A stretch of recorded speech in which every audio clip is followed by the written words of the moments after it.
America और Iran का विवाद काफी लंबे वक्त से चला आ रहा है और अगर हाल के दिनों में सबसे ज्यादा तनातनी अगर अमेरिका की किसी देश के साथ रही है तो वो ईरान ही है।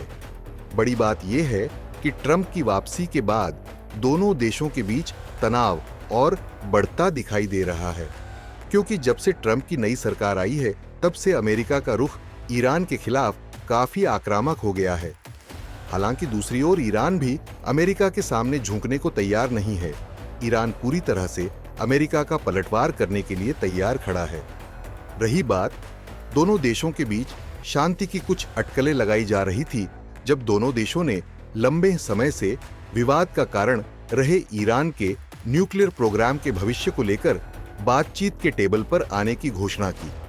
आपको बता दें कि अमेरिका और ईरान के बीच बैठकों का दौर अभी जारी है, जहां पिछले सप्ताह पहली बैठक मिडिल ईस्ट के देश ओमान में हुई थी, जिसे दोनों देशों के प्रवक्ताओं ने सकारात्मक बताया था। जिसके बाद इस सप्ताह दूसरी बैठक ने रोम में अंजाम लिया है और तीसरी बार फिर से अगले सप्ताह मिलने को दोनों देश राजी हुए हैं। हालांकि इन तमाम बैठकों के बाद भी दोनों ही देशों के बीच चीजें सामान्य होती नहीं दिखाई दे रही हैं। दरअसल अमेरिकी प्रेसिडेंट डोनाल्ड ट्रंप आए दिन अपने भाषण और प्रेस से बातचीत के दौरान सीधे शब्दों में ईरान को धमकी देते नजर आते हैं।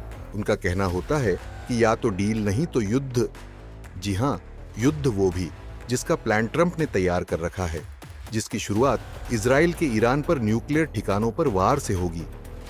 अगर ईरान के साथ बैठकों का नतीजा अमेरिका के शर्तों पर नहीं हुआ तो अगले महीने में ही इस प्लान को अंजाम दे सकते हैं अमेरिका और इजराइल। इसके साथ ही ईरान के सुप्रीम लीडर अयातुल्लाह खामेनेई की तरफ से भी समय समय पर अमेरिकी समझौतों की निंदा की है। यहां तक कि इस प्रशासन के साथ बातचीत करना न तो तर्कसंगत है, न ही बुद्धिमानी भरा और न ही सम्मानजनक। ऐसा कथन खामेनेई ने कुछ समय पहले दिया था। इससे पहले दोनों देशों में 2015 में एक समझौता हुआ था जो ईरान की न्यूक्लियर गतिविधियों को सीमित करने का कार्य करती थी और अंतर्राष्ट्रीय परमाणु ऊर्जा एजेंसी के द्वारा निरीक्षण की अनुमति देती थी, जिसके बदले ईरान पर लगे प्रतिबंधों में उसे रियायत मिलती थी।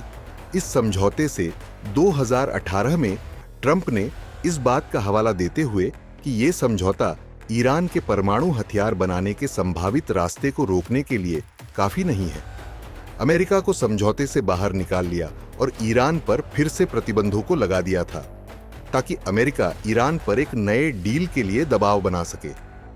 खैर, इन प्रतिबंधों का ईरान पर ज्यादा प्रभाव देखने नहीं मिला और ईरान ने अब इतना उच्च गुणवत्ता का यूरेनियम जमा कर लिया है कि अगर वह चाहे तो कई बम बना सकता है। इसलिए एक बार फिर से नए समझौते की बात अमेरिका कर रहा है और ऐसा न होने पर युद्ध की धमकी भी देने से नहीं चूक रहा।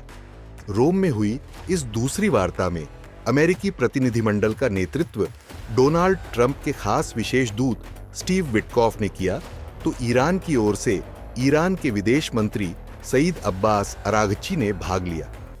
इस वार्ता को भी कुछ हद तक सकारात्मक माना जा रहा है, क्योंकि दोनों देशों ने फिर से ओमान में तीसरे दौर की वार्ता को तैयार हो गए हैं।